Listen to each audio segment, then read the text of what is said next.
జ్ఞానము వలన ఇల్లు కట్టబడునని వాక్యం సెలవిస్తుంది. అయ్యా, నీ ఆత్మీయ జ్ఞానము మాకు దయచేయండి. పరలోక జ్ఞానము నాకు దయచేయండి. పరలోక సంతోషం మాకు దయచేయండి ప్రభా.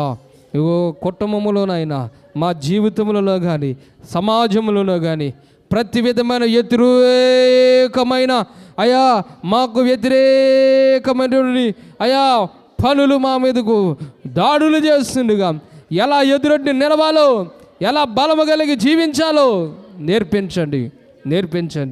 నేర్పించి ఆశ్రయించమని అయా నీ సన్నిధిలో కొద్ది నిమిషాలు నీ వాక్యమును ధ్యానం చేసుకుంటున్నాను.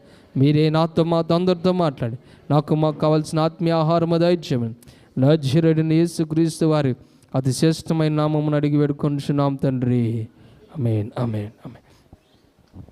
దేవుని బిడ్డలారా, అందరం కూడా దయచేసి కూర్చుందాం.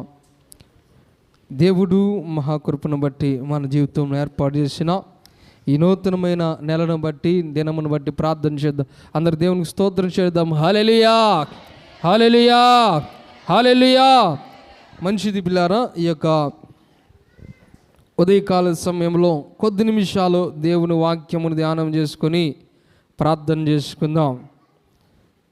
జ్ఞానము వలన ఇల్లు కట్టబడునని వాక్యము సెలవిస్తుంది. ఏంటంటే జ్ఞానము వలన ఇల్లు కట్టబడును.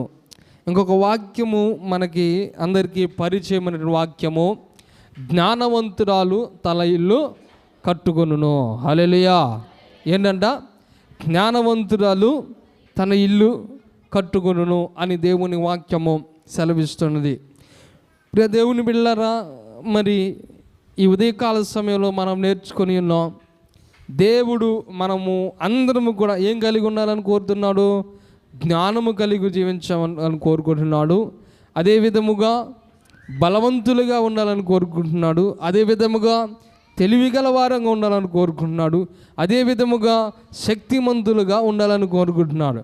పిల్లరా, సాధారణముగా మన జీవితంలో ఏదైనా బాధాకరమైన విషయము కనుక మనం విన్నప్పుడు ఆడవాళ్ళగా ఏమవుతామంటే పిల్లరా ఏమవుతాం, బాధ కృంగిపోతూ ఉంటాం. ఏమండి, అవునా కదా?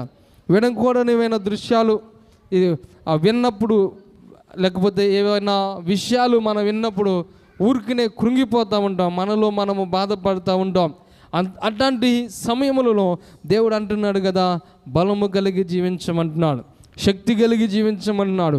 మరి కొన్ని సమస్యలు, కొన్ని చిక్కుముడులతో కూడినటువంటి సమస్యలు గుండా మనం వెళ్ళాల్సి వస్తుంది. అప్పుడంట ఏం కలిగి ఉండాలంట? జ్ఞానము కలిగి జీవించాలి.